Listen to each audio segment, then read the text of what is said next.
Bienvenidos y bienvenidas. Gracias a los persistentes.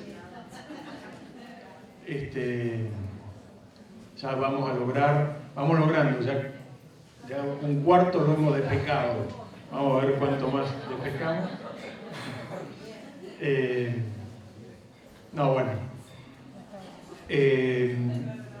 Repaso primero, reafirmo algo que habíamos hablado el último encuentro y que evidentemente estuvo bien preverlo, porque tenemos la perspectiva la semana que viene, como ustedes saben, anunciado un paro no docente para el lunes y un paro docente para toda la semana.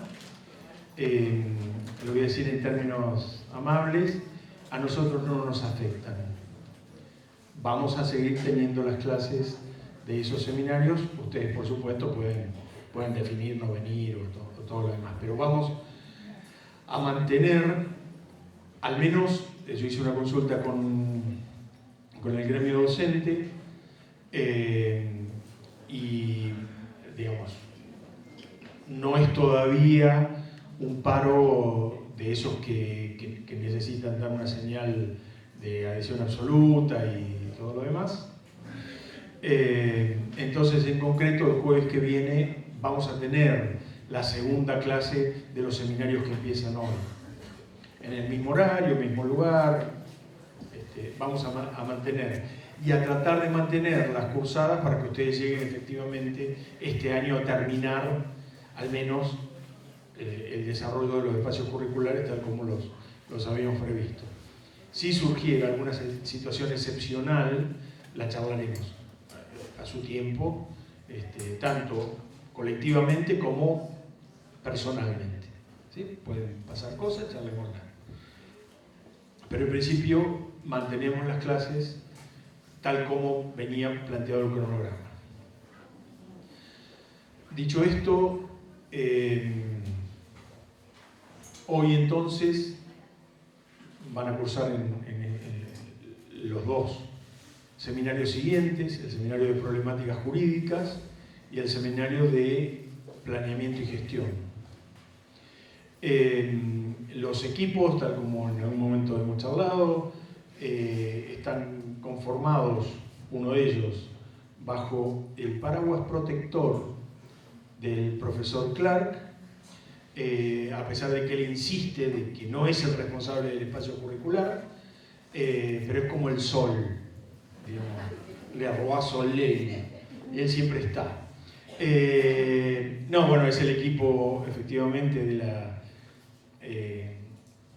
la Secretaría de Asuntos Jurídicos y Legales de la Universidad, cuyo secretario es Rafael, pero es el equipo el que se va a hacer cargo del espacio curricular, más allá de su presencia, su intervención, y que a pesar de que él dice que no, vino y va a hablar, ¿no? Como corresponde. Bien.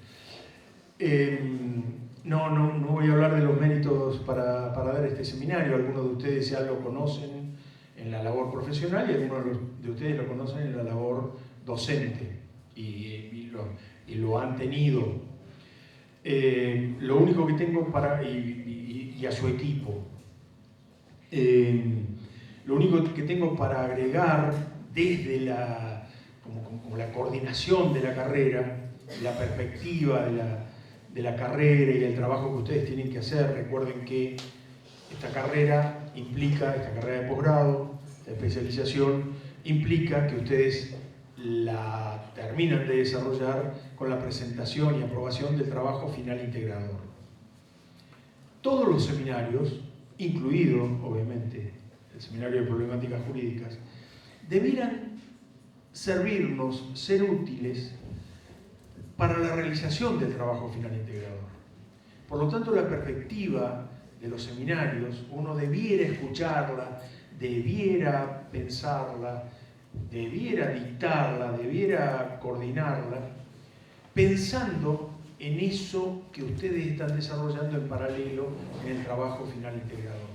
Es decir, intenten relacionar permanentemente lo que vaya surgiendo en las respectivas intervenciones de los equipos docentes en función de lo que ustedes están pensando en el trabajo, de la sistematización de experiencias, de la indagación exploratoria, de las propuestas de innovación. Si uno fuera desde la perspectiva metodológica, todo lo que se desarrolla en los seminarios sirve y debe servir, más allá de lo contextual, más allá de lo que a cada uno le provee como cultura general, a los efectos del trabajo final integrador. Todos los seminarios sirven como antecedentes, marco teórico, estado de la cuestión. ¿Sí? Después ustedes van a hacer operaciones con esos antecedentes, tomándolos en cuenta, teniendo en cuenta cada una de las líneas teóricas, de las perspectivas que se desarrollan, etc. Van a hacer un trabajo territorial, van a indagar, le van a preguntar a alguien, van a observar, etcétera, etcétera, lo que haga cada uno. Y eso será el cuerpo del trabajo final integrador. Estos seminarios, insisto, son los que nos dan elementos para poder situar nuestro objeto y nuestra práctica de investigación. Es lo mismo que he dicho, que he venido diciendo, pero me parece importante reafirmarlo en cada instancia, porque los espacios curriculares y los docentes que están a cargo, esto es una afirmación mía, digamos, pero son tan significativos, tan importantes, que a lo mejor, dicho en términos académicos, nos enamoran como tema, nos demandan como tema, nos preocupan como tema y nos hacen olvidar el trabajo, el objetivo de para qué están estos equipos y estamos desarrollando estos espacios. Son espacios curriculares, formativos, pedagógicos, que utilizan diferentes didácticas y observan diferentes objetos en función de proveerles información para el marco teórico, para el estado de la cuestión, para los antecedentes. No le quiero bajar el precio, pero es esa la intencionalidad de la estructura de seminarios que pensamos y por qué la linealidad y la importancia del trabajo final integrador. ¿Sí? Espero haber sido lo menos... ¿Se ríen de la propuesta? No, perfecto. Bueno, nada, los dejo con el profesor Franco Mella y el GOS, el profesor Rafael Clara. Gracias. Nos vemos en un...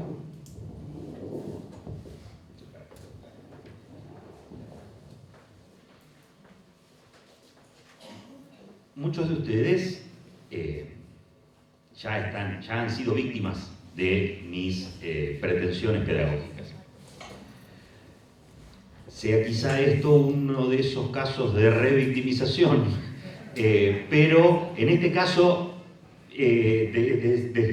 deciden ustedes, están acá por propia voluntad.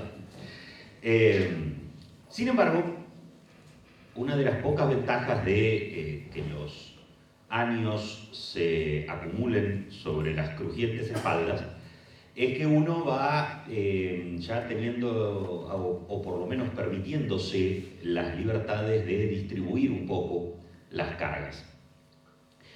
De manera que no seré yo quien lleve adelante este curso, sino, como dijo Carlitos, el equipo que con los años se fue formando en el servicio, en la cátedra, etc. Sin perjuicio de lo cual, hoy me toca venir a dictar esta primera clase por una cuestión de agenda. Probablemente me toque también dictar alguna más, porque esa fue la condición original que yo puse. Yo voy a hacer lo único que a mí me gusta hacer, que es venir y dar clase. No voy a corregir, no voy a responder preguntas administrativas, no sé cómo se hace el trabajo de aprobación, no tengo ni idea, ni me importa, no me pregunten, hablen con ellos. Todas esas cosas hablen con ellos. Conmigo solamente estos divagues teóricos o simples divertimentos a los que nos habremos de dedicar cada vez que nos encontremos, como siempre ha sido, que nos hemos encontrado en estas circunstancias. Dicho esto, para todos los aspectos munícipes de la cuestión, entrego el micrófono al doctor Meyer. Bueno, buenas tardes, ¿cómo están? Bueno, de mi parte hoy es principalmente presentar lo que va a ser el seminario, cuestiones munícipes, como dijo Rafael, sobre todo de cómo lo vamos a ir encarando, cómo lo vamos a organizar. En primer lugar, vamos a intentar que sea un seminario, el cual va a estar estructurado con 4 encuentros sincrónicos, ¿sí? Los días jueves a las 5 de la tarde. Pero después también vamos a tener 6 encuentros asincrónicos a través del espacio de aulas web, en el cual vamos a ir cargando material para que ustedes trabajen y para que vayan haciendo diferentes presentaciones en ese mismo espacio. Van a tener un trabajo, una monografía, si quiere un trabajo monográfico que van a tener que entregar, que la fecha establecida es el 28 de noviembre de este año. Y en principio la idea es poder ir trabajando acá con Melissa, con Andrés Anata, conmigo y con Gerardo, sobre los diferentes temas que vamos a ir tratando en las diferentes clases, y a partir de eso que a ustedes les sirva como disparadores, ¿no? Para poder empezar a trabajar o ver cómo en el tema cuál va a ser de su trabajo final integrador, ver qué de lo que vamos trabajando en estas clases les puede ser de utilidad a ustedes para terminar haciendo un trabajo monográfico en el cual puedan o aplicar normativa, o aplicar principios jurídicos, o hacer interpretaciones de la problemática que ustedes vayan a abordar para poder aplicarla en ese trabajo que vamos a estar realizando durante este curso, durante este seminario. Hay cuestiones formales, de letra, de cantidad de ojos. Bueno, eso lo vamos a ir subiendo junto con la bibliografía. Vamos a estar subiendo toda la bibliografía a cátedras virtuales o a aulas web. Y obviamente cualquier duda que tengan o que vaya surgiendo, pueden comunicarse con nosotros, pueden escribirnos. Si tienen alguna duda sobre cómo abordar el tema, nos mandan mail, nos contactan, nos ven todo el tiempo en la universidad, con lo cual estamos más que a disposición para lo que ustedes necesiten y poder darles un asesoramiento o una ayuda en lo que sea. Vamos a estar subiendo la bibliografía, la actividad de cada una de las clases, aulas web, y principalmente que tengamos en cuenta esto, que la idea es que ustedes puedan articular uno o más conceptos de los que vamos trabajando en este seminario con la problemática que ustedes van a abordar en su trabajo final integral. Ese es el objetivo final de nuestro trabajo. ¿Y cómo lo vamos a evaluar? Bueno, nuestra intención va a ser poder vislumbrar que ustedes, esos conceptos que fuimos viendo o esos principios que fuimos estudiando durante estas clases, ustedes efectivamente los incorporaron y los pueden aplicar de alguna manera en su trabajo.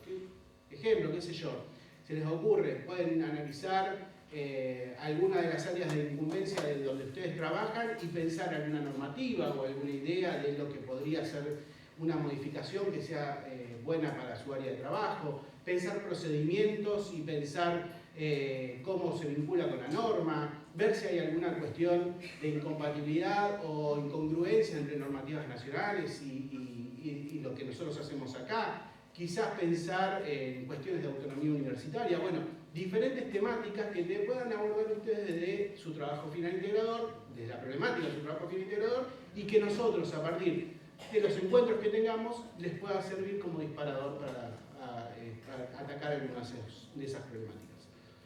No mucho más, si quieren les pasamos nuestros correos electrónicos para que también se puedan comunicar por esos medios con nosotros, lo haremos después en un recreo igual o se los mandamos también por aulas web en algún aviso. Y bueno, a disposición para lo que necesiten.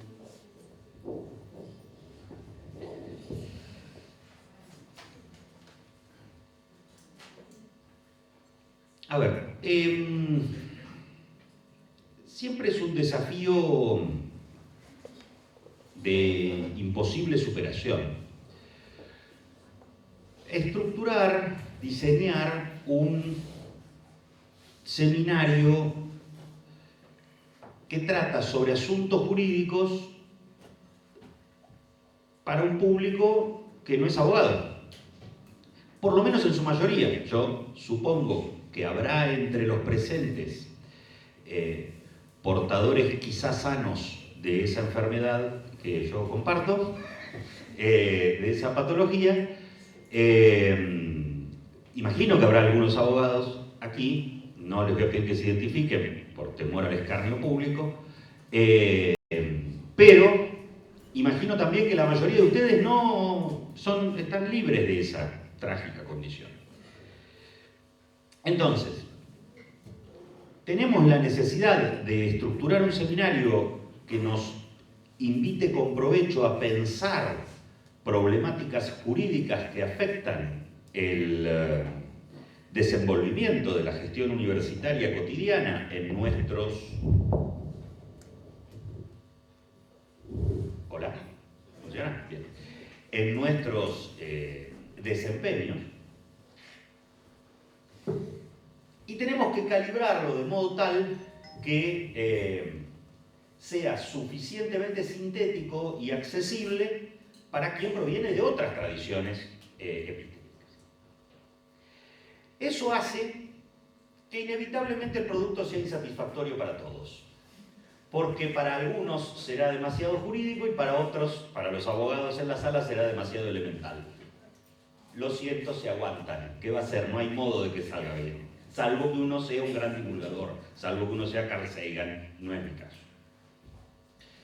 Entonces, básicamente el sentido de este seminario, y en particular el de esta primera clase, es el de suministrar algunas herramientas muy preliminares para acercarnos al fenómeno jurídico, para acercarnos a los fenómenos jurídicos que nos rodean. Por eso vamos a empezar muy atrás, en lo que sería una especie de pantallazo escandalosamente resumido de introducción al derecho.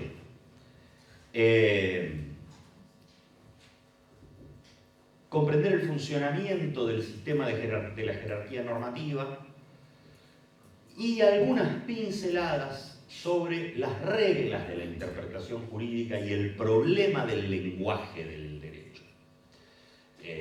Todo muy sucinto. ¿Para qué? Para que puedan después, tienen un problema, el problema que ustedes van a investigar en su trabajo integrador final tiene que ver con que no queda claro cuál es el funcionario competente para hacer tal tarea. De las normas vigentes surge que el mismo tema se lo disputan tal oficina y tal oficina. Bueno, hay reglas de cómo debe interpretarse la normativa vigente que nos permiten determinar qué es lo que el derecho dice que debe hacerse. Después, en todo caso, será problema de otra materia ver qué se hace y qué no se hace en la realidad. Entonces, de esto va un poco este seminario. Pensar muy desde el principio, muy desde atrás, qué es y qué debe ser el derecho, qué es y qué debe ser el derecho, en particular el derecho público, y qué es y qué debe ser el derecho universitario, qué es y qué debe ser el derecho en una universidad nacional dotada de autonomía. Y para eso siempre me ha parecido que hay que empezar muy desde afuera del derecho. Y más en tiempos como los que se viven. Ustedes me van a perdonar. Una muy breve digresión. Se señaló que el jueves que viene no habrán de interrumpirse las clases en razón del paro y yo estoy de acuerdo, es lo que yo hago en la cátedra, en general no interrumpo las clases, esto no es un juicio ni una crítica, cada uno expresa como puede su opinión, su sentimiento sobre la situación imperante. A mí me parece que en el contexto no hay herramienta, no hay hecho más contundente de señalamiento y de crítica a la situación contemporánea que una universidad abierta y gente junta y pensando. No hay nada que irrite más probablemente a las tendencias que se ciernen sobre los destinos de nuestra patria que encontrar gente junta, solidaria y pensando. Quizá las tres actividades que probablemente sean tildadas de revolucionarias en breve. Y por eso, porque los buenos pensares, para los cuales son indispensables los buenos decires, también otra marca del tiempo, ¿no? Un lenguaje que está siendo como víctima de nos ha sido secuestrado el castellano y nos lo reemplazaron por una versión degradada de sí mismo, en un uso francamente abyecto.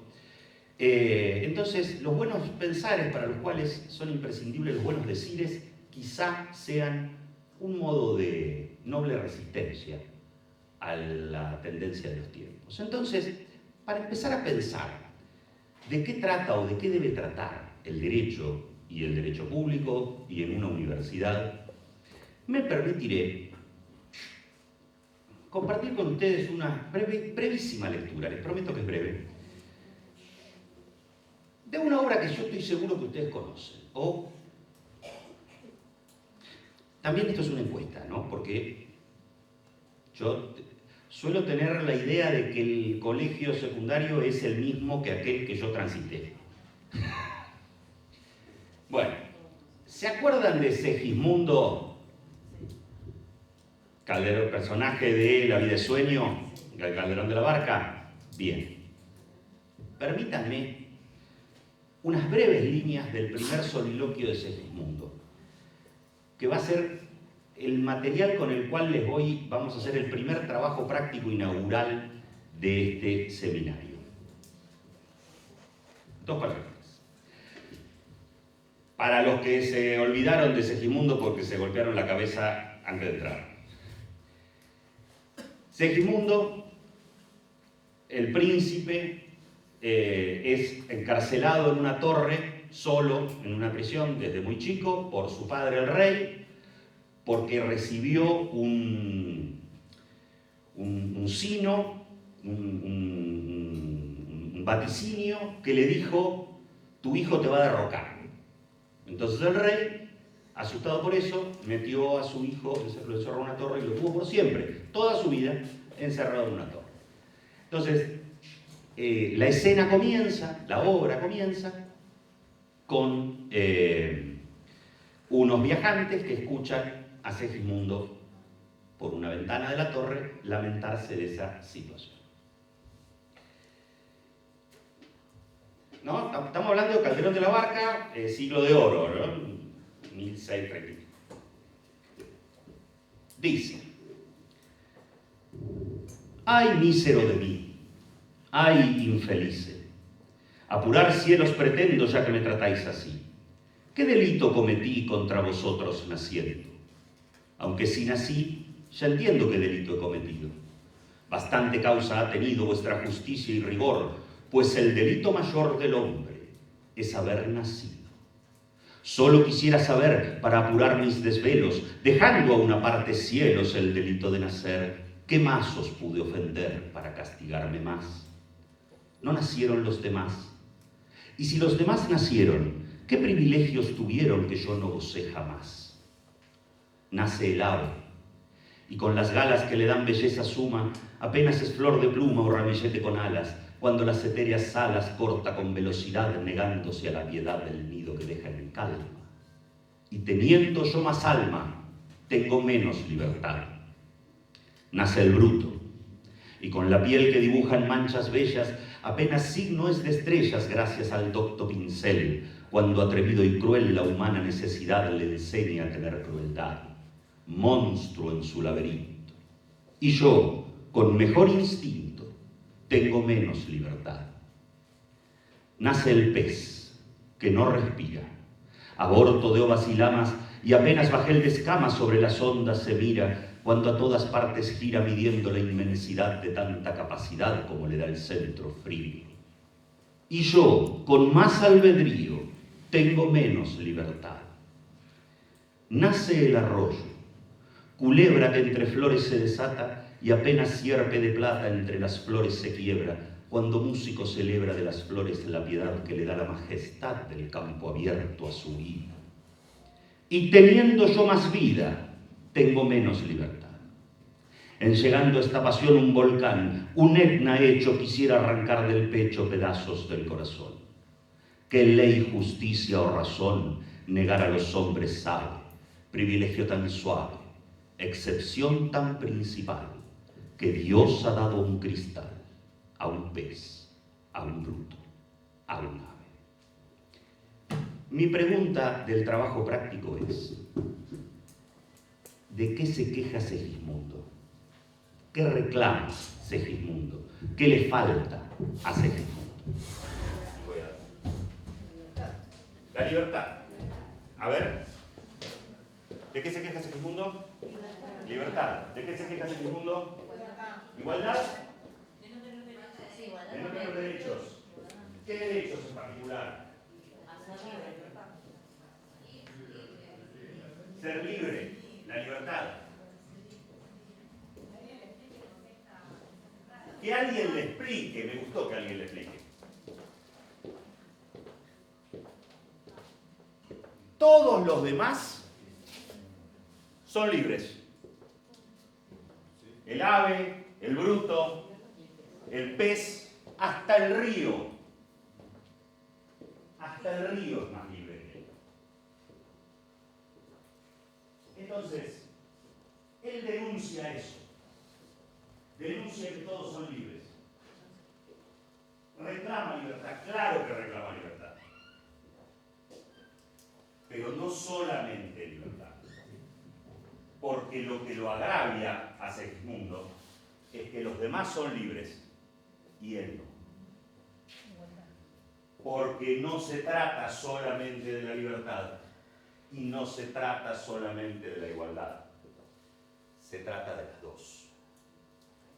Porque una sin la otra es una ilusión, una sin la otra es una mentira. En el siglo de oro y hoy, una sin la otra es una mentira. Entonces, ese problema, esa tragedia que sufre Segismundo en su torre, es la tragedia de la humanidad en el siglo XVII y hoy. Y de ninguna otra cosa trata el Estado, más que del equilibrio, de la necesidad fatigosa, quizá imposible, quizá aspiración eternamente condenada a permanecer inacabada, de encontrar el equilibrio adecuado entre la libertad y la igualdad de las personas. Ningún otro asunto es asunto del Estado. Todos los asuntos de lo público, todos los asuntos del Estado, en realidad, en el fondo, tratan de eso, por más que se titulen con otra cosa. Y el derecho, como producto estatal, también trata de eso. De ninguna otra cosa, más que de eso. Tendremos que encontrar el modo de pensar los problemas jurídicos sin abandonar por completo esa clave, sabiendo que en el fondo de nuestros problemas, en el fondo de los asuntos que estudiemos, siempre va a estar esa tensión eterna que nos denuncia magistralmente Calderón de la Barca. Entonces, con ese objetivo arranquemos. Bueno, diversos sentidos de la palabra derecho, esto lo hemos visto mil veces.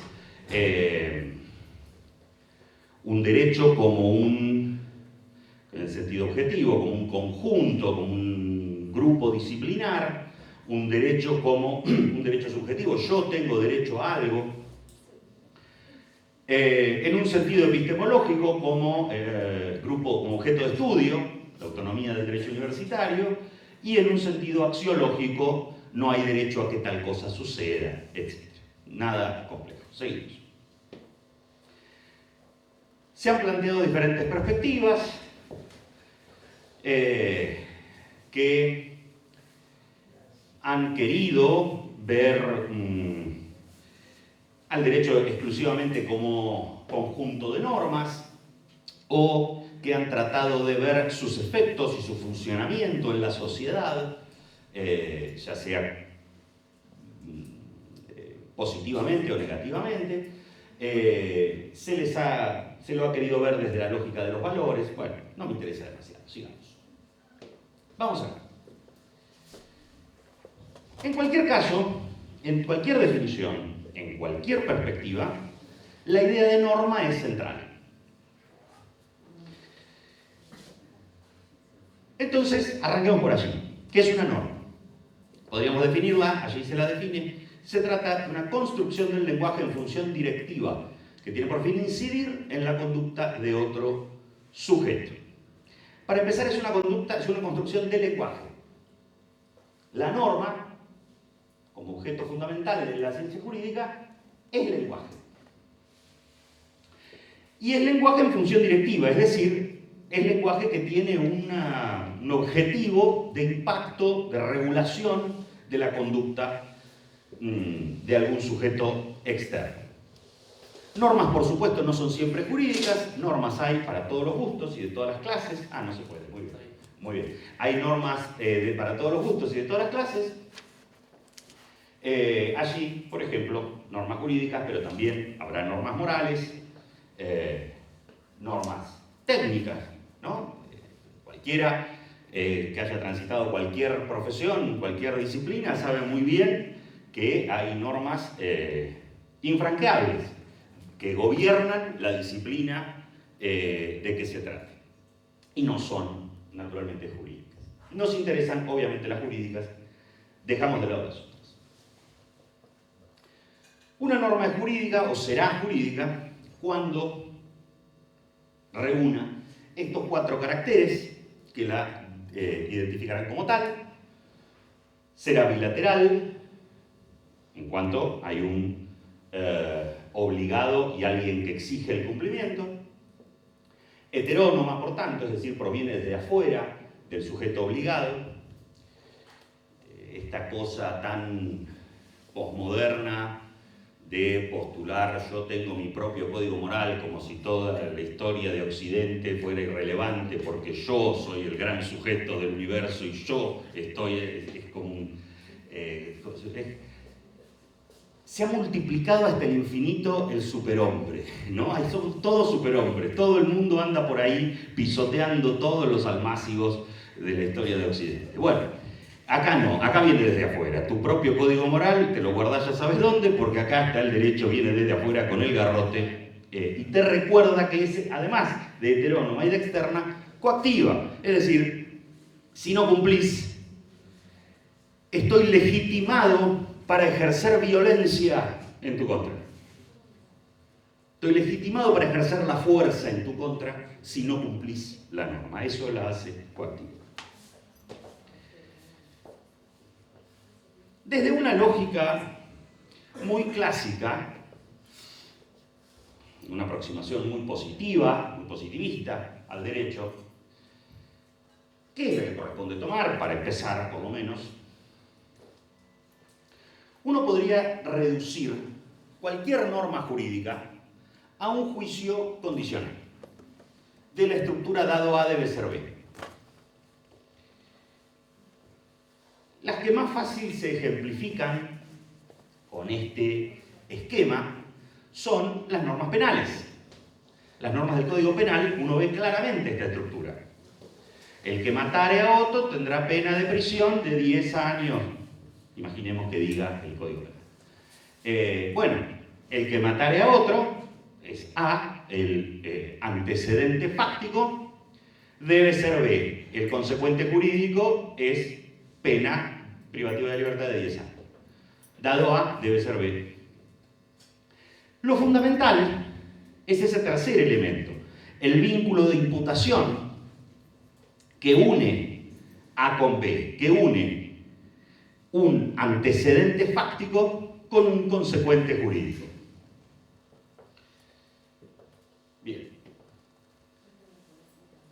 Ahora, la verdad es que la ciencia del derecho fue postulando, fue revisando esta idea para ir ampliando un poco los horizontes, toda vez que sabemos que no es verdad que todas las normas tienen esa estructura dado A debe ser B.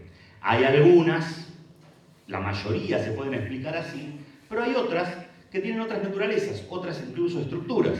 Entonces, se ha señalado que hay normas jurídicas primarias, que son las que tienen la estructura dado A debe ser B, y que tienen por objetivo regular de manera directa la conducta de los sujetos, y hay normas jurídicas secundarias, que por el contrario son normas que hablan de normas.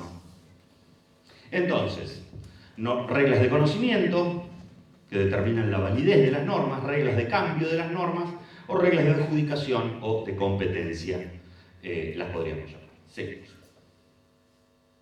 Lo central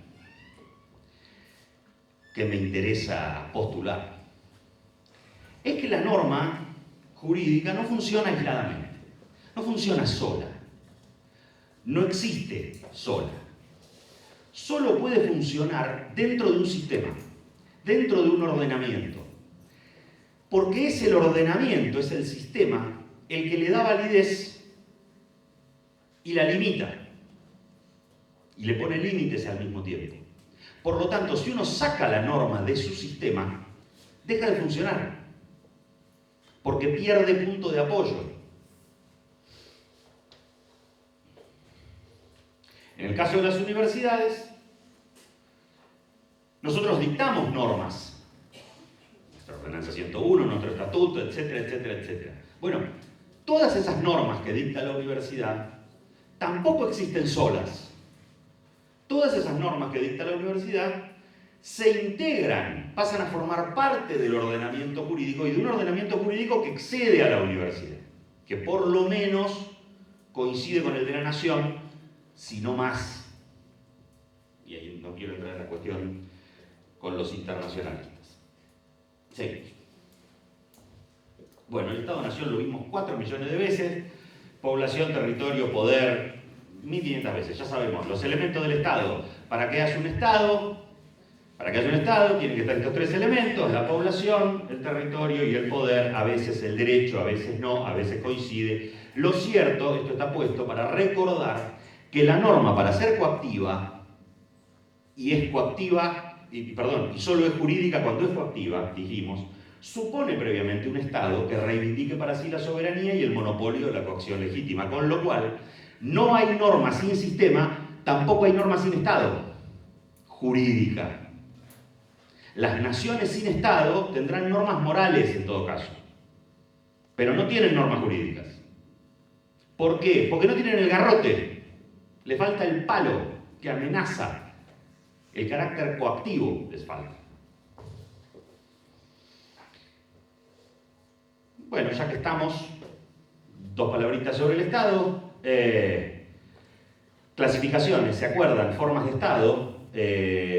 Si jugamos con esos elementos, tenemos, vinculando el poder en función de cómo se distribuye en el territorio, estados unitarios, estados federales o estados confederales. Y si tomamos el elemento poder y lo vinculamos con el elemento población, tenemos estados totalitarios o repúblicas. Podríamos tener muchos más. Recuerdan, si me quiero detener, 2 palabras sobre estados unitarios, federales y confederales. Esto básicamente va a suponer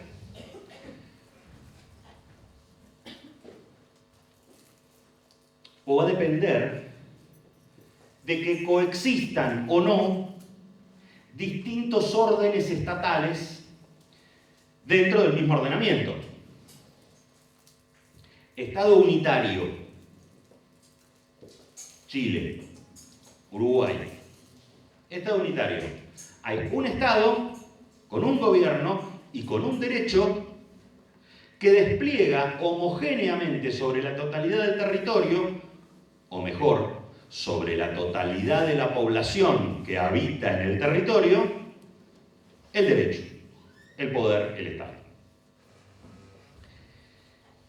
Ahora, en estados federales como el nuestro, tenemos una coexistencia de ordenamientos y de estados.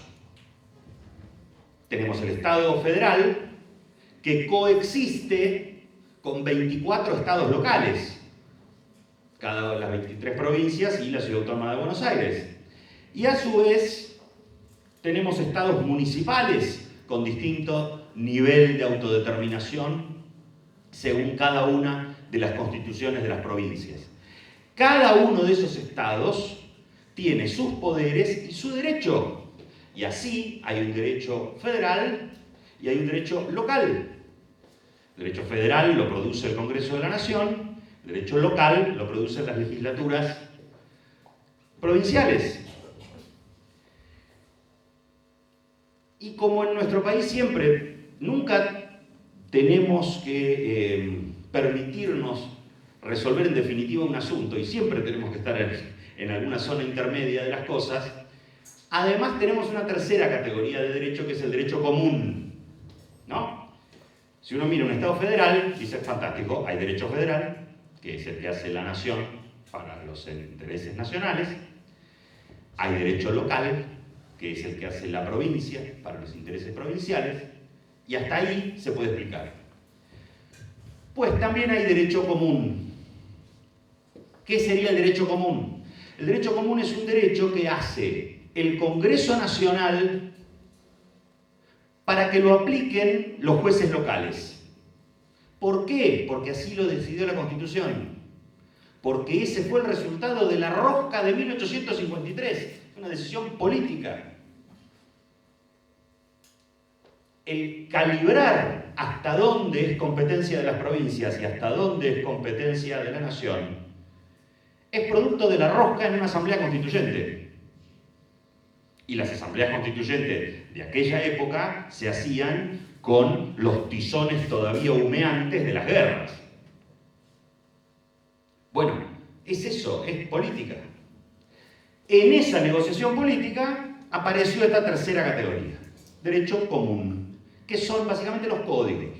El Código Civil y Comercial. Bueno, es el mismo Código Civil para toda la Argentina. ¿Quién lo aplica? Y el juez local, el juez provincial. Choqué acá en la esquina y me va a juzgar un juez provincial. ¿Qué código va a aplicar? Un código que dictó el Congreso Nacional. Pero no es federal, porque no hay un interés federal comprometido. El interés es privado, es mío y del vecino al que yo choqué. Bueno, eso es derecho común. Digo, por si se lo encuentran, tener en clara esta distinción.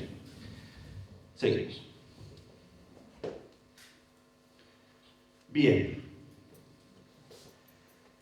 Les decía, las normas no funcionan aisladas. Necesitamos un ordenamiento y ese ordenamiento tiene una estructuración jerárquica. Hay una jerarquía normativa que es la que determina ese juego de validez y limitación. La norma superior establece las condiciones para la validez de la norma inferior o subordinada y a su vez los límites a la validez de la norma inferior o subordinada que podrá regir en la medida en que no desnaturalice o contradiga lo que dice la norma de rango superior. El sistema es sencillo en ese sentido porque es rígidamente jerárquico, pero nos vuelve para atrás.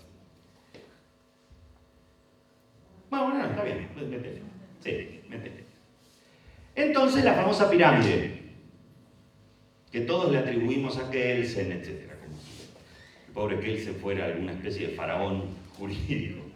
Bueno, la pirámide normativa. Entonces, con esta pirámide uno ve que hay poquitas normas muy importantes que se ubican en la cúspide, que es ponerle una constitución, que contienen un montón de normas secundarias, diría Hart, que le van a dar las condiciones de validez de las normas subordinadas. Entonces yo quiero saber cuándo una ley es válida, ¿qué hago? Voy a la Constitución y leo el capítulo de la formación y sanción de las leyes. Y la Constitución me dice, una ley es tal cuando pasó esto. Fue aprobada con esta mayoría, en esta Cámara, en esta sí, inició acá, fue allá, la aprobó esta, el veto, todas estas cosas que discutimos, son las normas secundarias de Hack. Normas que hablan de otras normas. La Constitución le dará las condiciones de validez a la ley y la ley le dará las condiciones de validez al decreto, bla, bla, bla, bla, bla, y seguimos abajo hasta el memo que firma el jefe de personal que dice sí, váyase de vacaciones. ¿No? Bien. Desde la Constitución Nacional. Ahora, hay una pregunta que yo no puedo resistirme a hacer.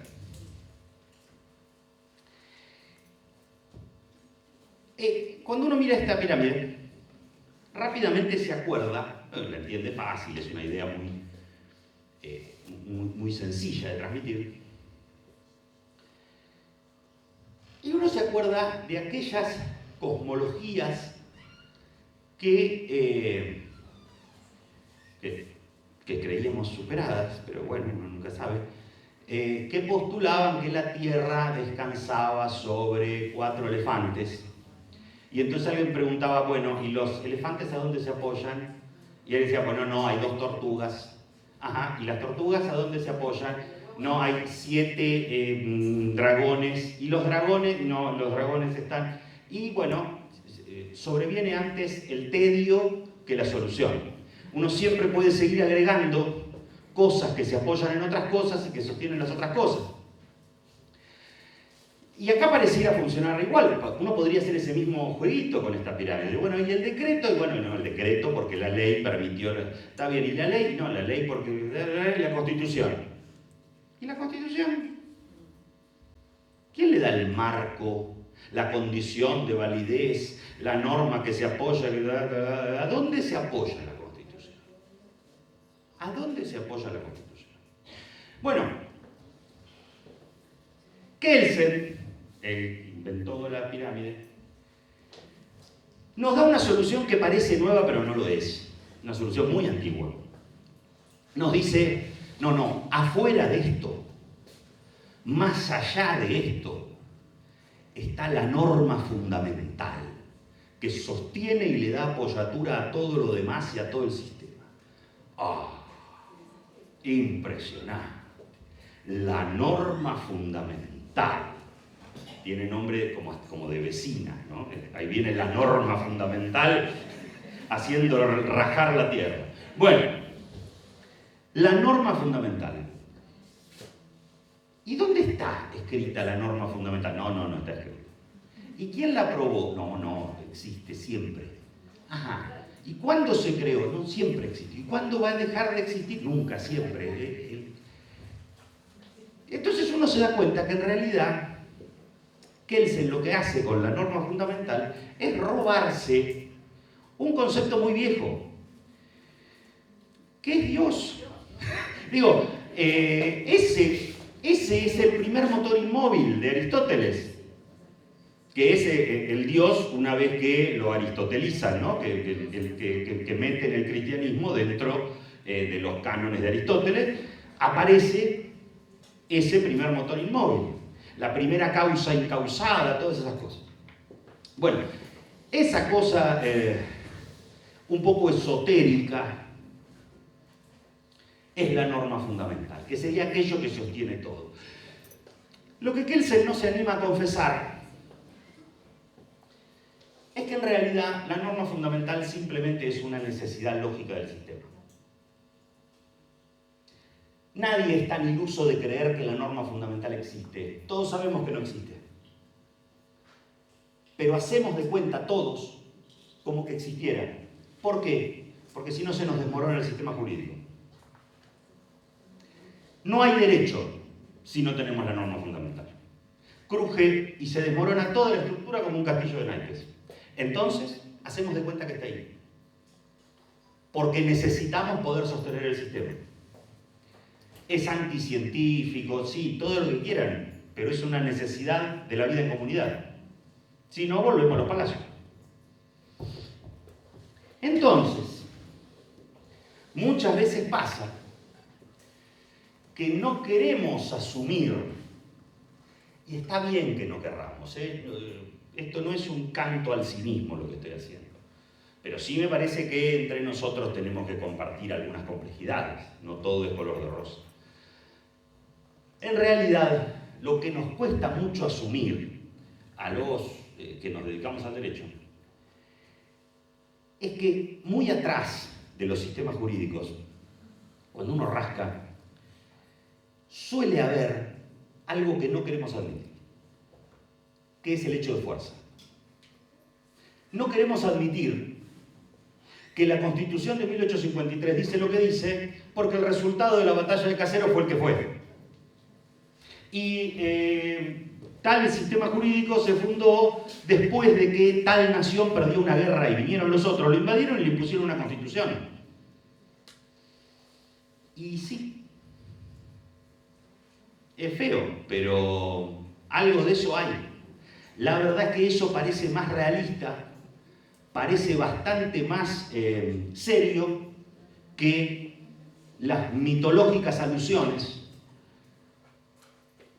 a fenómenos esotéricos, como la norma fundamental, aunque sea una necesidad lógica que tenemos que sostener, porque tampoco estamos dispuestos a vivir en un mundo en el cual celebremos y cantemos loas al uso de la fuerza contra los sistemas constitucionales. Nosotros queremos vivir en un mundo en el cual la fuerza no genere derecho, y hacemos bien en querer vivir en ese mundo, porque el otro mundo es horrible. El mundo en el cual la fuerza genera derecho es horrible. Entonces, todos tenemos que hacer fuerza por vivir en este mundo en el cual el derecho le gana a la fuerza, sabiendo que no lo tenemos asegurado, que en un minuto nos descuidamos y la fuerza volvió a ganar. Bien. Bueno, ¿qué pasa con la jerarquía normativa, con la pirámide dentro de la universidad?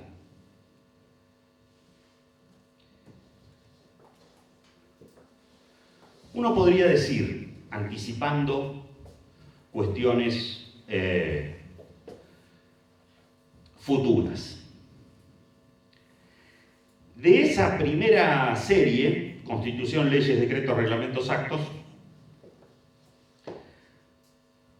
uno muy fácilmente podría decir: yo voy a poner el estatuto de la universidad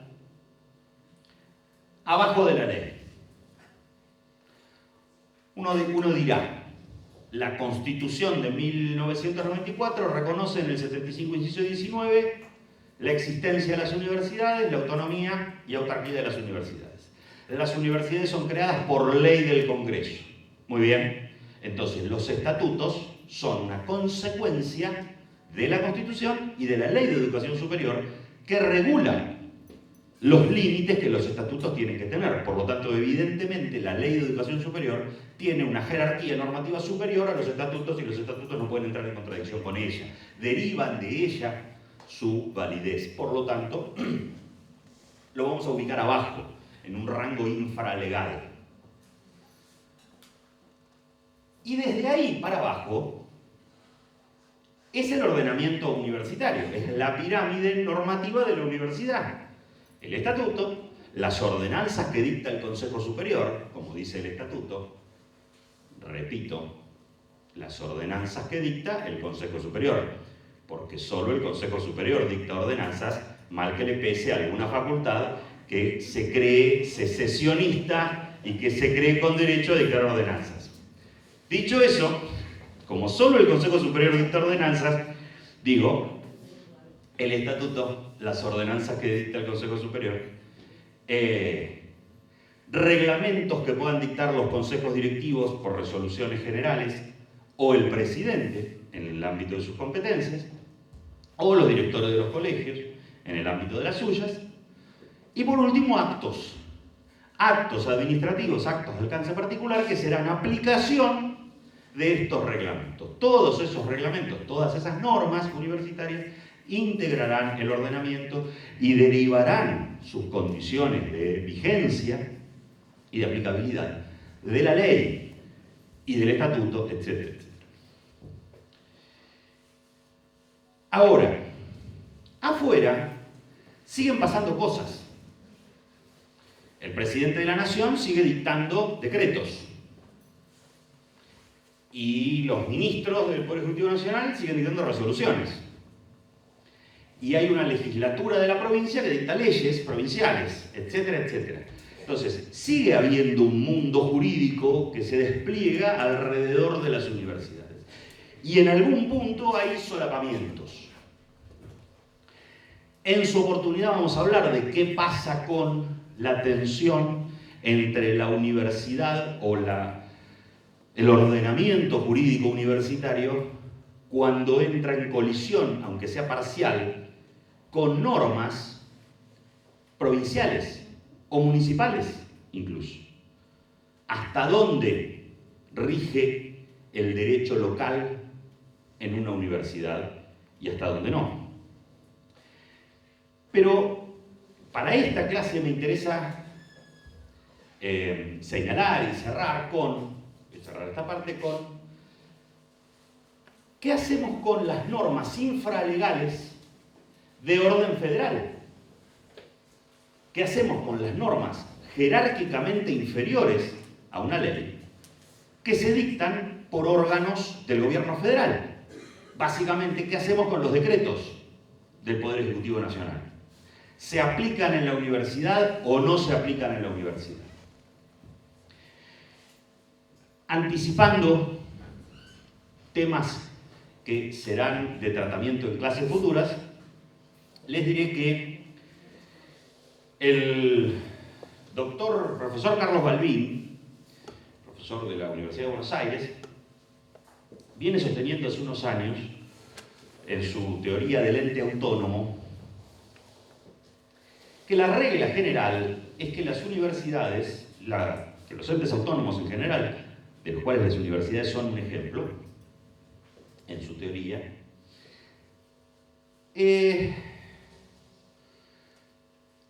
gozan de su autodeterminación constitucional,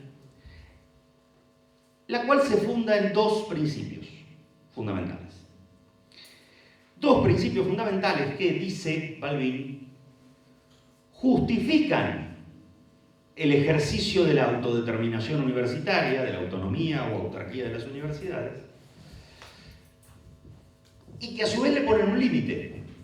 Es decir, esa autodeterminación solamente funciona dentro del ámbito de esos principios. ¿Y cuáles son? Son la participación, que básicamente se expresa en nuestros órganos de cogobierno. ¿No? Me parece una idea sencilla para nosotros. La participación como idea transversal a la reforma constitucional de 1994 tiene que ver con encomendar de un modo diferencial la decisión de asuntos a aquellas personas que directamente participan con una intensidad diferencial en el funcionamiento cotidiano de esos asuntos. Entonces, encomendemos el gobierno de la universidad a los universitarios, a los miembros de la comunidad universitaria. Esa fue la idea del constituyente y por eso Balbín toma este principio de participación como uno de aquellos que justifican la existencia de su categoría del ente autónomo. El segundo de los principios es el de especialidad. Es decir, no se trata, la teoría del ente autónomo, de la creación de estados dentro del Estado. No se trata de crear ciudades-estado independientes dentro de la nación. Es decir, el sistema jurídico le concede, le reconoce a la universidad una determinada autodeterminación, perdóneseme el incesto, para el cumplimiento de sus fines. ¿Y cuáles son esos fines? La educación superior. Entonces, para el despliegue de los fines de educación superior, tendremos autonomía y podremos dictar nuestras normas y podremos repeler el ingreso de normas que vengan desde el Poder Ejecutivo. para lo que tiene que ver directamente con la educación superior, no para cualquier cosa. El decreto que regula cómo se expiden las tarjetas azules de los autos no vulnera la autonomía universitaria cuando se aplica a los autos de las universidades. Ahora, un decreto que diga qué libro se puede leer y cuál no, sí. Un funcionario que opine qué clases se pueden dar y cuáles no, afecta a la autonomía universitaria. ¿Qué temas se habrán de investigar? ¿De qué tenor serán los proyectos de extensión? Etcétera. Principio entonces de especialidad. La combinación del principio de especialidad y del principio de participación sustentarán constitucionalmente, dice el profesor Balbín, la existencia del ente autónomo, del ente constitucional autónomo como son las universidades, el cual entre sus prerrogativas tiene la de repeler la regulación que haga el Poder Ejecutivo. Entonces podrá regular en su fuero interno las leyes, podrá reglamentar las leyes per se. Y entonces así se conformaría, digamos, la pirámide del ordenamiento jurídico dentro de la universidad. Si les parece, hacemos ahora 10 minutos para que recuperen el estado de vigilia, podamos arreglar los mates y retomamos. Bueno, volvemos. Yo les prometo que si esta primera parte fue aburridísima, la que viene ahora es peor, pero después mejora. Eso, pagaremos 40 años por el desierto, pero después... Bien. Así que, al mal tiempo, darle prisa. Aceleremos, les propongo, este último trago amargo, porque quiero llegar a por lo menos presentar, después ustedes tendrán los materiales y demás, pero quisiera poder presentar, aunque más no sea someramente, las cuestiones de la interpretación. Pero antes, completemos algunas palabras sobre esta idea del ordenamiento. Nosotros fuimos trabajando con la idea de la norma y su contexto, la norma y otras normas, las normas secundarias, etc. Pero no nos alcanza todavía. Para el ordenamiento, para llegar al concepto de ordenamiento jurídico, todavía nos faltan cosas, además de la pirámide normativa. Porque nosotros sabemos que hay otras fuentes clásicas del derecho, más allá de la norma positiva, de la norma que está escrita. Sabemos que a veces, en determinadas circunstancias y con determinados alcances, la jurisprudencia de los tribunales, y sobre todo si se trata de tribunales superiores, crea derecho. Porque, cuando sostenidamente la Corte Suprema de Justicia de la Nación dice una cosa y la repite en diversos fallos, sabemos que lo más probable es que todos los tribunales inferiores se acomoden a esa interpretación.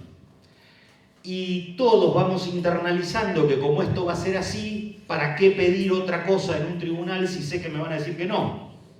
Y entonces se creó una norma jurídica sin que ningún legislador la escriba. Y la creó la Corte, a través de su jurisprudencia. Y a veces, en menor medida, puede pasar lo mismo con la doctrina de los autores. Juristas muy importantes, muy renombrados, que acometen tratados que se vuelven clásicos y empiezan a ser citados por otros juristas, por los tribunales, y termina siendo una fuente del derecho. Termina la Corte diciendo, pero esto es así porque fulano en su tratado lo dijo ya hace tantos años, y ese fulano, que no es un legislador, terminó haciendo derecho en determinados casos. Y en algún caso también la costumbre. en algún caso, los usos y costumbres consolidados de una determinada comunidad pueden crear derecho. Pero todo esto no alcanza. Todo esto no alcanza porque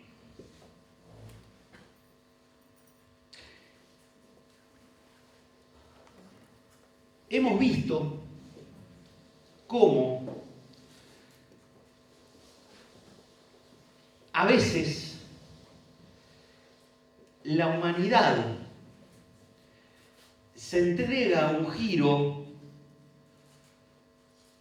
que se va desbocando, se va saliendo de control, y ese giro logra permear tanto en la conciencia de la sociedad que termina generando derecho y termina consagrándose como derecho positivo, como legítimo, como correcto desde el punto de vista jurídico, algo que a todas luces es una barbaridad.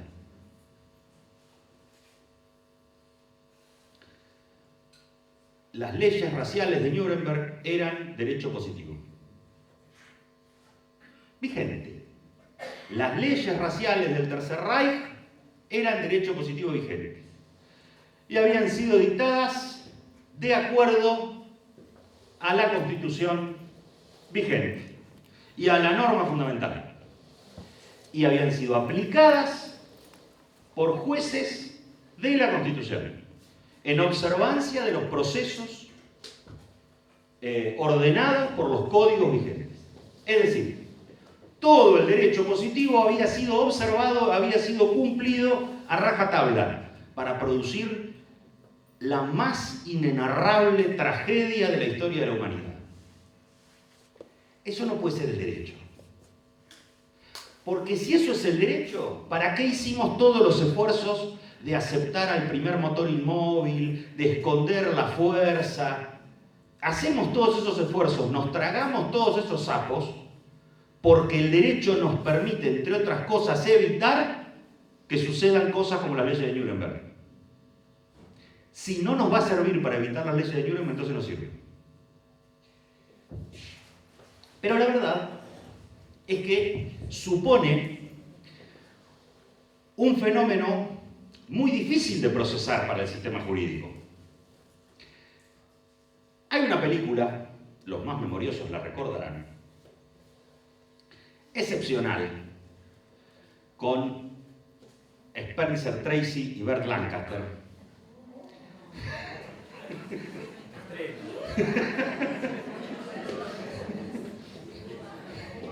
Lo viejo sirve, chicos. Lo viejo sirve. Bueno, una película excepcional con Spencer Tracy y Burt Lancaster que se llama Nuremberg, que cuenta los juicios que se llevaron adelante los aliados contra los jerarcas nazis después de la Segunda Guerra Mundial.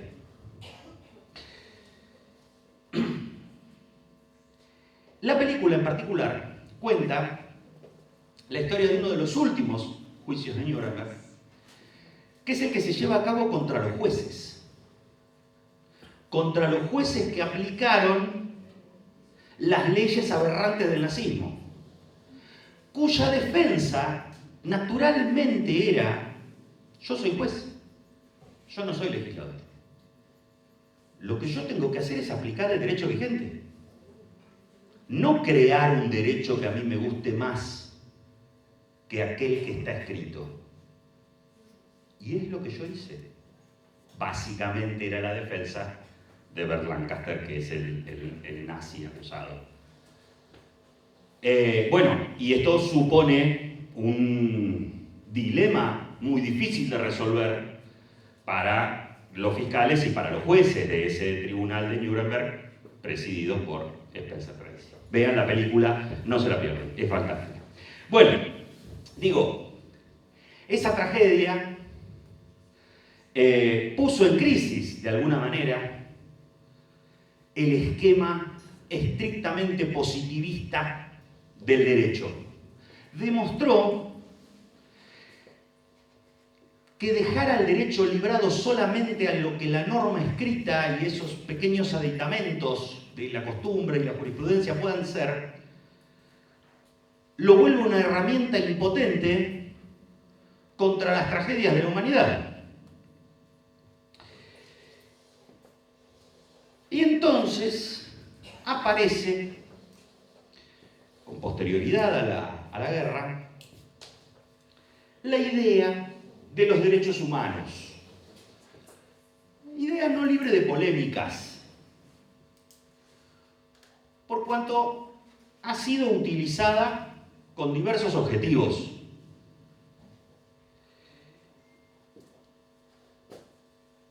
Quiero decir, derechos humanos han invocado en general las potencias imperiales para intervenir como justificación para sus intervenciones en estados más débiles.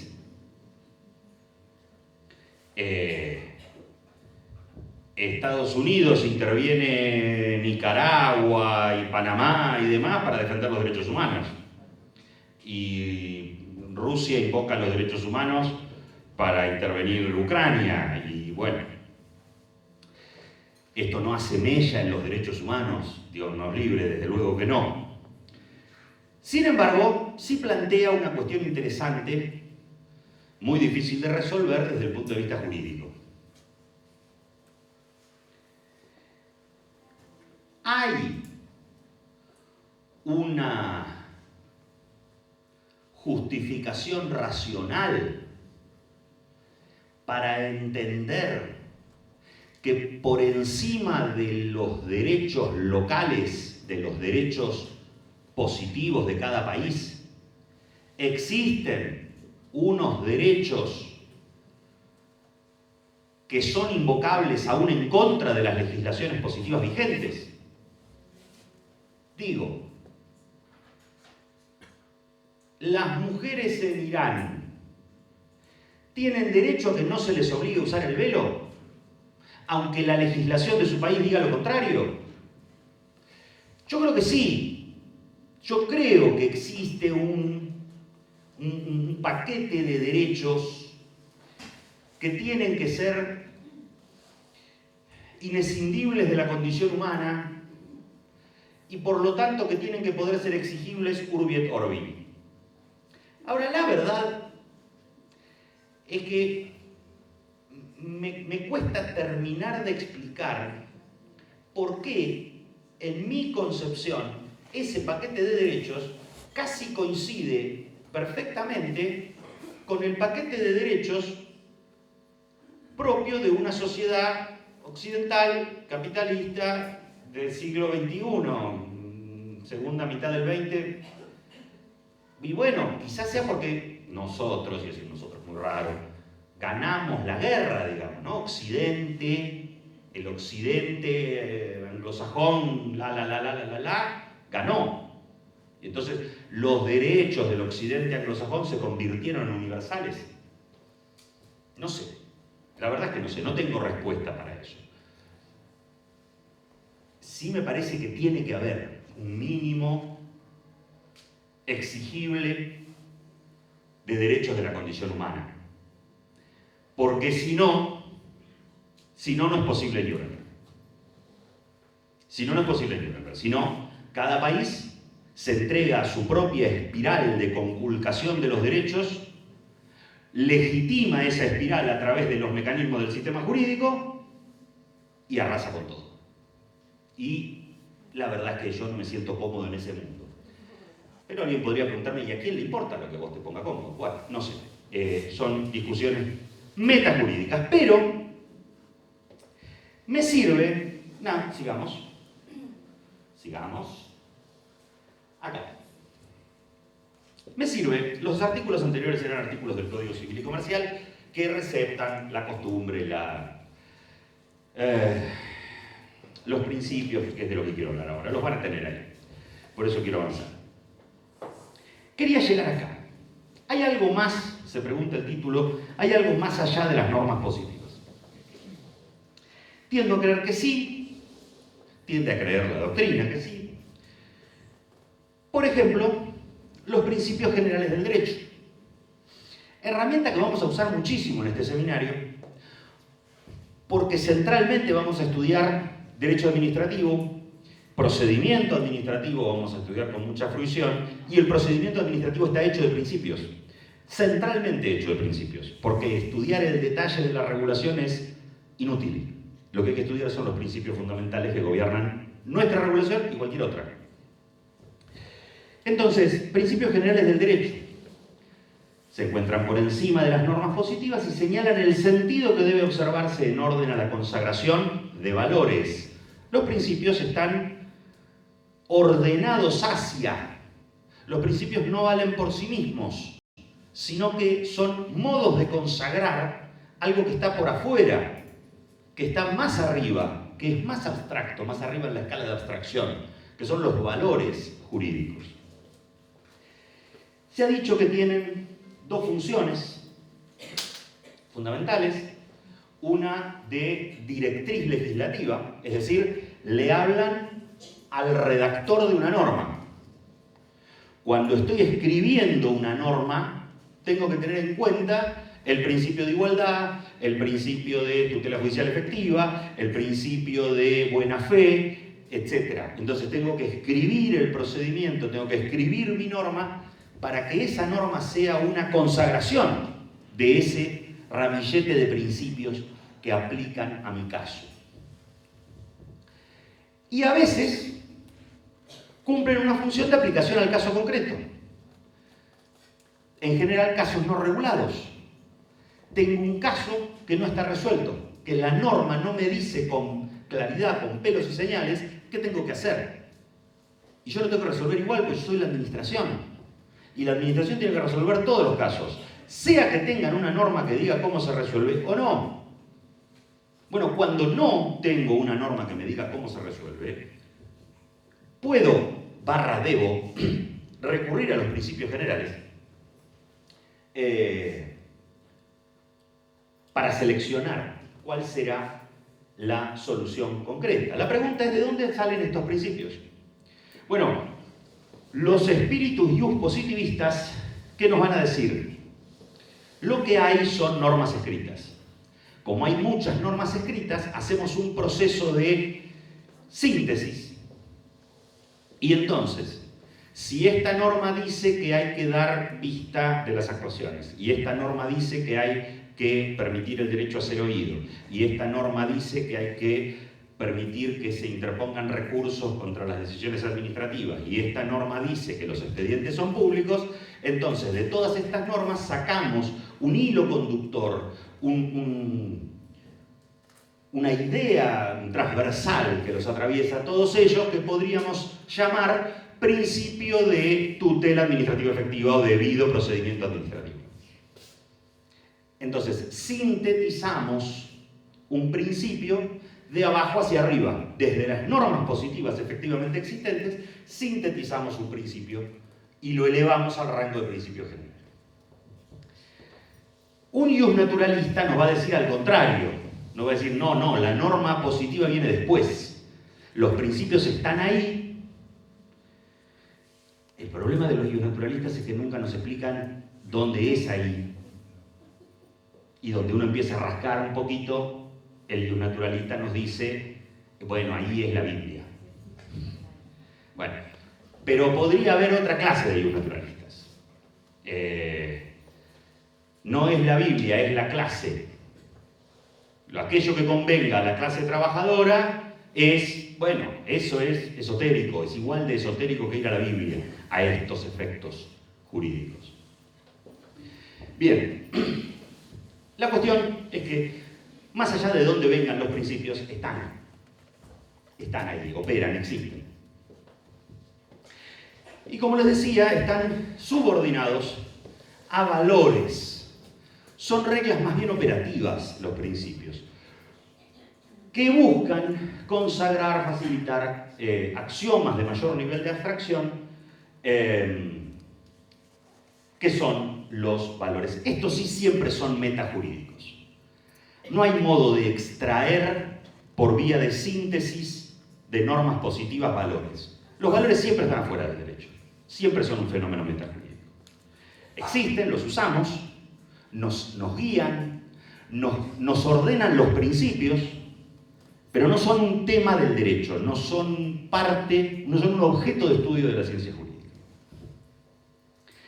Les vamos a dejar ese cuadrito que contiene ejemplos extraídos de un artículo que supongo que también les vamos a dejar, del profesor Covielo, hombre y un naturalista, hombre de fuerte vocación católica y muy destacado administrativista, que ha estudiado durante muchos años el tema de los principios y los valores, y desde su visión postula un ordenamiento de determinados principios generales del derecho ordenados hacia la consecución de determinados valores.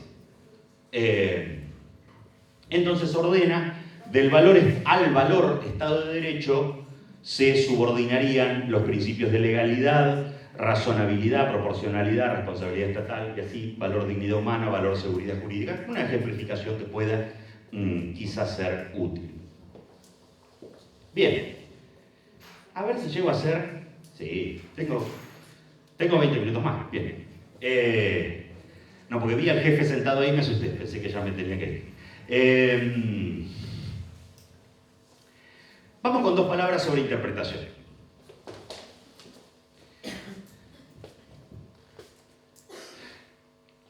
Yo no puedo con mi genio. Una pequeña anécdota. Hay un filósofo medieval barcelonés, Ramon Llull,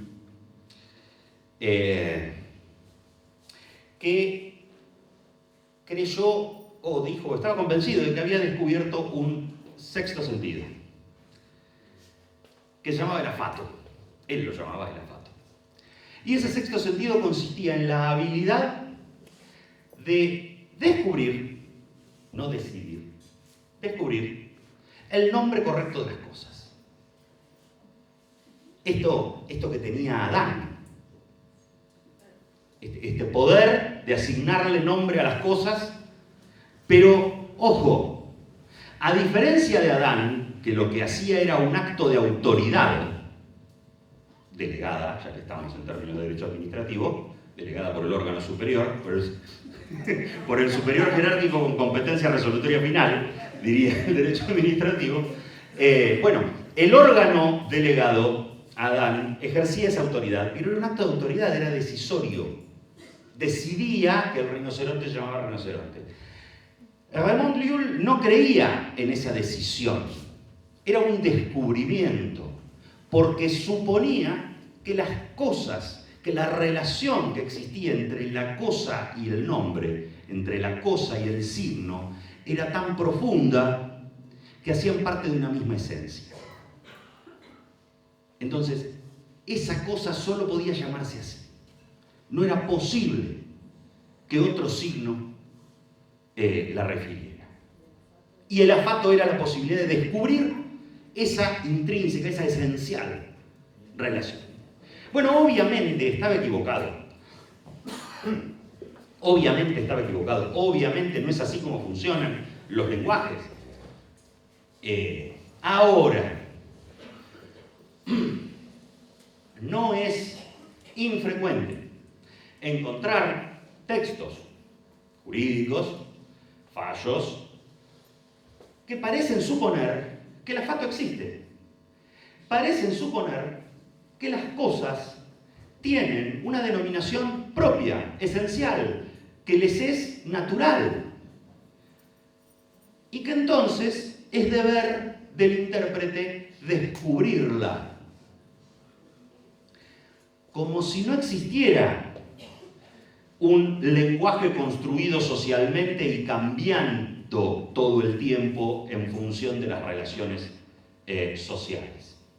Como si el sentido no fuera de algún modo un territorio de la disputa. Bueno, Yo vengo a proponerles un ni muy muy ni tan tan. Un ni muy muy ni tan tan, pero partamos de la base de que Ramón Llull está equivocado. Porque si no, todo lo que vamos a ver ahora no tiene sentido. O sea, no hay problemas de interpretación. Si Ramón Llull tenía razón, no hay problemas de interpretación. Hay intérpretes ignorantes que no saben descubrir el sentido propio de las cosas. Es solamente un acto de descubrimiento, de estudio y se terminó. Bueno, nosotros vamos a postular que a veces es necesario una argumentación en relación con determinadas técnicas de la interpretación jurídica.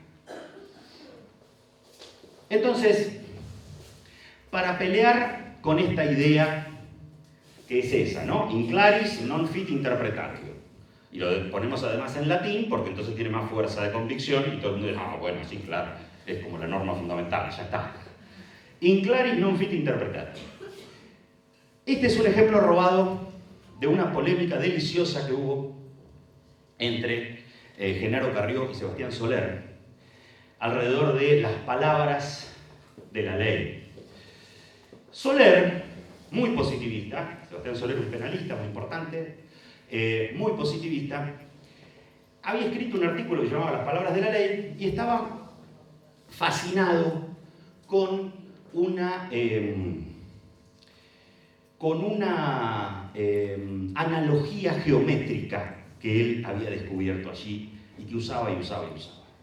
Y entonces él decía, la ley básicamente se trata de la precisión del lenguaje, una precisión que tiene que ser matemática, que tiene que ser una precisión como la de un geómetra. Entonces dice, miren, una compraventa es como un cuadrado. Tiene 4 lados. Una compraventa hay compraventa si una de las partes se obliga a transferir la propiedad de una cosa y la otra a pagar un precio en dinero. Muy bien. ¿Qué es compraventa?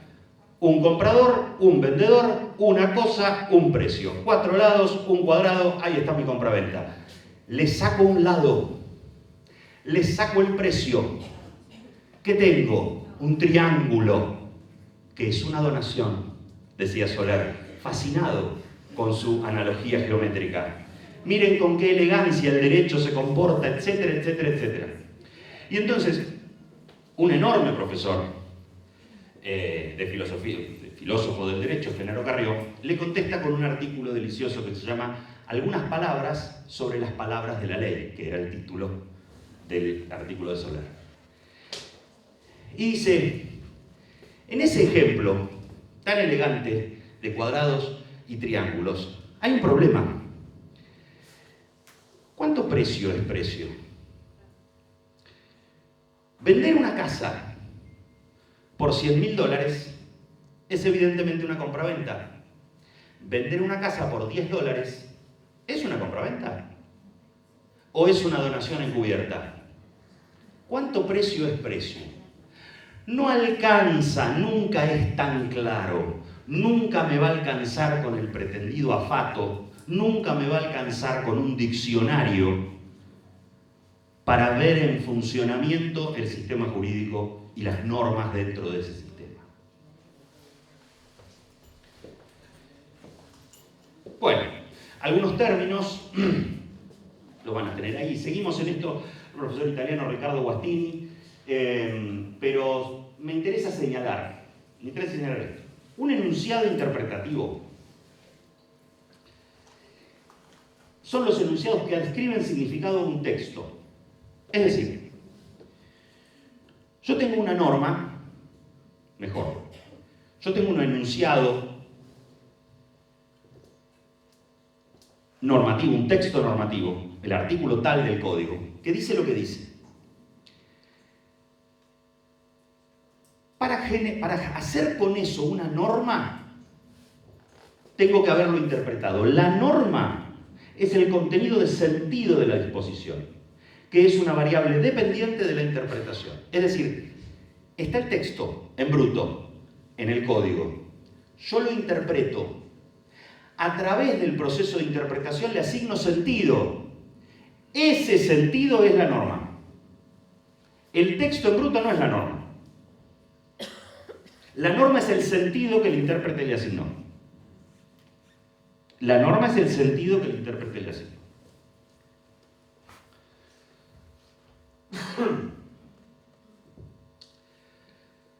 Bueno, a ver, enunciados interpretativos realizados por un tercero, ¿no? Estoy leyendo un texto de un autor, de un teórico, de un jurista, que dice: el artículo tal de la Constitución debe interpretarse de esta manera, ¿no? Bueno, ese es un enunciado interpretativo. Ese enunciado interpretativo que hace ese autor es susceptible, digamos, si yo hablo sobre él, estoy usando el lenguaje descriptivo y entonces es susceptible de verdad o falsedad. Pero el enunciado interpretativo en sí mismo no es verdadero o falso. No es verdadero o falso, porque no es una descripción, es una creación a través de la interpretación. Seguimos. Después lo van a poder leer con más detalle, ¿no? Quiero avanzar para... Bien. Esto que les decía, ni muy muy ni tan tan. Uno podría tomar una posición clásica, cognoscitiva, formalística se la ha llamado. La interpretación consiste en verificar empíricamente el significado objetivo de los textos. Bueno, ¿cuál es el significado objetivo de los textos? A veces puede ser claro, pero a veces no. Esto es un poco esotérico, es creer en el afato, es creer que las palabras tienen por sí solas un sentido. Ahora, del otro lado, podemos abrazar un escepticismo absoluto y entonces suponer que es toda una obra de la voluntad y que el intérprete puede hacerle decir al texto lo que quiera. Bueno, si eso es así, entonces no hay derecho. Entonces hay fuerza, es la fuerza del intérprete. El que gana la guerra se sienta en el estrado judicial y dice el derecho como quiera. Bueno, si eso es así, cerremos la ciencia jurídica, no tiene ninguna razón de ser. Postula Guastini, bueno, el tronco principal de la doctrina, se encamina en una cosa intermedia. Una cosa intermedia que podría definirse utilizando la idea de los conceptos jurídicos indeterminados. Básicamente, de cada término, de cada voz, de cada palabra jurídica, vamos a tener como círculos concéntricos. Entonces va a haber una zona de certidumbre positiva. Pero nosotros estamos 100% seguros que este núcleo fundamental de sentido está alcanzado por esa palabra. Más allá de toda duda, nadie duda que a esto se refiere. Y lejos, en el último círculo, tenemos una zona de certeza negativa. Nadie duda que no se refiere a esto que está acá. En el medio tenemos un área de incertidumbre. Ahí es donde hay que decidir. No hay decisión en la zona de certeza positiva, no hay decisión en la zona de certeza negativa. La decisión queda acotada a ese margen intermedio. En el ejemplo de Carrión, $100.000 por una casa en las afueras de 2 dormitorios en la ciudad de La Plata, todos estamos de acuerdo en que es un precio. Todos estamos de acuerdo que precio quiere decir eso, que ese sentido está alcanzado dentro de la palabra precio. Zona de certeza positiva. Ahí no hay margen de decisión. Ahí el intérprete no tiene que inventar. Ahí el intérprete tiene que declarar, como hacer de cuenta que el afato existe y rendirse ante un sentido que todos aceptamos que existe, que generalmente se acepta que existe. Zona de certeza positiva. $10, zona de certeza negativa. Todos sabemos que $10 no es precio, no cae dentro del sentido corriente común en nuestra plaza de la palabra precio para esa operación. También, zona de certeza negativa, no hay margen de decisión. el intérprete tiene que rendirse a que la norma dice no y aplicar el no, aunque no le guste. La libertad, entre comillas, el margen de apreciación, la posibilidad de decidir bajo la argumentación adecuada, está en esa zona intermedia, en esa área intermedia de indeterminación entre 80.000 y 65.000, qué sé yo, hasta dónde estiramos lo que podría ser precio para esa operación. No hay un corte tan claro, siempre va a haber un área de indeterminación. Bueno, ahí es donde podemos operar. Entonces, sí. Pero digo, ¿tiene algún sentido hacer una interpretación del estilo que explicaste vos recién si no está aplicada a algo, que es lo que en realidad me daría la limitación? No, a ver, sí, siempre va a ser aplicada a algo, porque vos puedes interpretar para muchas cosas. O puedes interpretar para teorizar sobre un texto en abstracto. Pero cuando resolvés un expediente, interpretás. Todos nosotros, todo el tiempo, interpretamos el derecho vigente.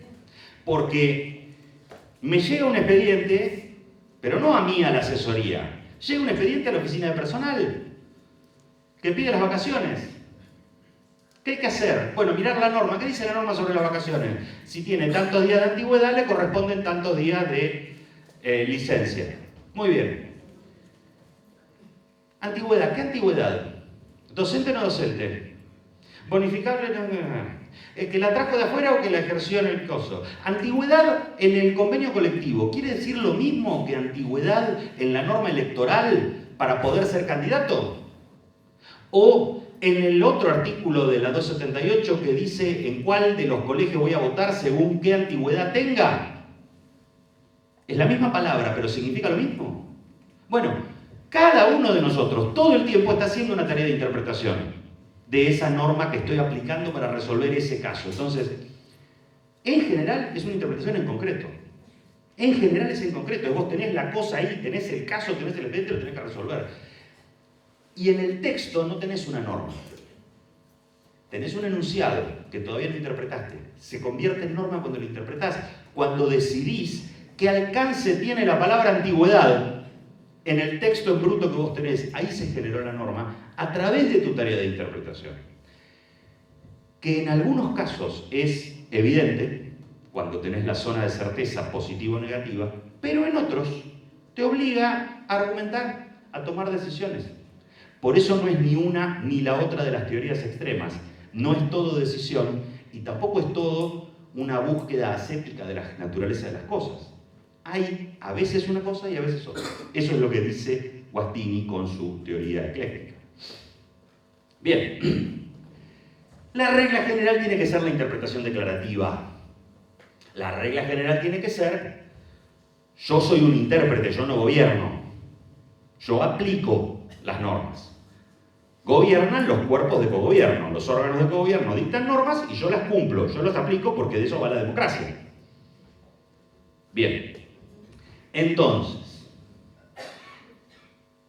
tenemos que intentar resolver el problema por el uso común de las palabras y las reglas sintácticas. Nuestro primer intento como intérpretes tiene que ser resolver solo con esas herramientas. Si no podemos, se habilitan las otras. Pero no siempre podemos, hay problemas. Aún con el diccionario y las reglas del lenguaje hay problemas. Por ejemplo, porque el derecho está condenado, a diferencia de otras disciplinas, a no poder trabajar con lenguaje técnico o a trabajar muy parcialmente con lenguaje técnico.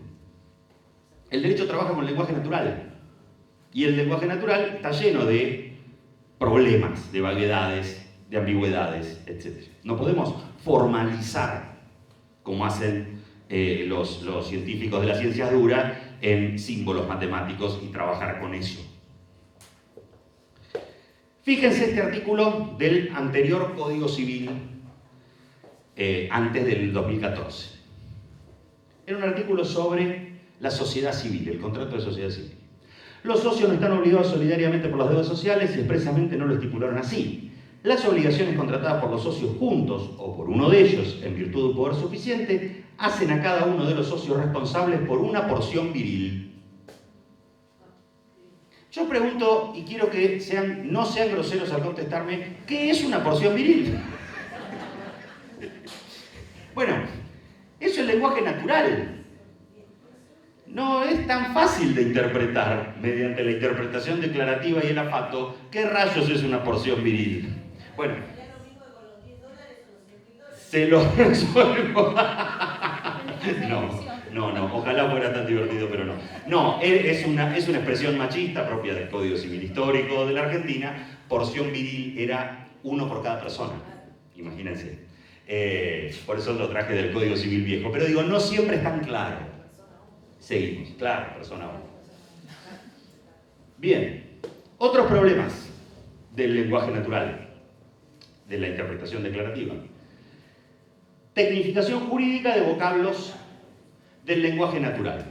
Es decir, agarramos vocablos que son de la lengua natural y les cambiamos el sentido, y les damos un sentido propio del mundo jurídico que no siempre quedan claros y transparentes, por lo menos no en un diccionario, cuáles son. Ejemplo tomado, artículo 483 del Código Procesal Civil y Comercial de la Nación. Sustanciado el pleito en el caso del artículo 481 o transcurrido el plazo fijado en el artículo anterior, el secretario, sin petición de parte, pondrá el expediente a despacho, agregando los alegatos si se hubiesen presentado. El juez, acto continuo, llamará autos para sentencia. Yo cuando leí esto, era estudiante de procesal, no podía dejar de pensar en un coche, en un automóvil. ¿Qué demonios es autos para sentencia? Bueno, autos, palabra del lenguaje natural, que tiene su significado en el diccionario y en el lenguaje natural, fue tecnificada en el mundo del derecho procesal y se transformó para significar otra cosa, que quiere decir básicamente el expediente, la causa. Y se dice así, autos para sentencia.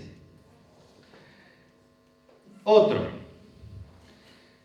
Robar desde el derecho palabras técnicas de otras disciplinas, sin tomarnos el trabajo de definirlas. Código Civil y Comercial actual, artículo 235, bienes pertenecientes al dominio público, inciso C, los ríos, estuarios, arroyos y demás aguas, ¿no? Todos estos pertenecen al dominio público del Estado. Ríos, estuarios, arroyos y demás aguas que corren por causas naturales, los lagos, lagunas navegables, los glaciares y el ambiente periglacial. A mí jamás en ninguna materia me enseñaron qué demonios es el ambiente periglacial. No es una palabra del derecho y tampoco es una palabra del lenguaje natural. Es un lenguaje técnico de la zoología, de la ecología, de vaya a saber qué materia, de ciencias naturales. Tendré que ir allí y aplicando las reglas técnicas de esa disciplina de la cual me estoy robando la palabra, hacer el proceso de interpretación declarativa. No siempre es tan directa como nos quieren vender. No siempre in claris non fit interpretatio. Bien, y entonces, a veces tenemos necesidad de abandonar el ámbito de la interpretación declarativa porque no nos alcanza, porque no nos sirve, y pasar al otro lado, al lado de la interpretación correctora. La interpretación que le hace decir al texto algo distinto de lo que dice.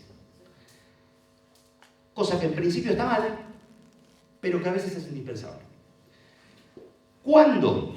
Cuando podemos argumentarlo suficientemente. Y acá tenemos un ejemplo que nos funciona como frontera entre la interpretación declarativa y la interpretación correctora, que es el argumento a contrario. Básicamente, donde la ley quiso decir, dijo, y donde quiso callar, calló. ¿No? Así, el argumento a contrario se puede utilizar como interpretación, como declaración, en función declarativa. Cuando lo usamos en ese sentido, generamos lagunas del derecho. ¿Qué quiere decir?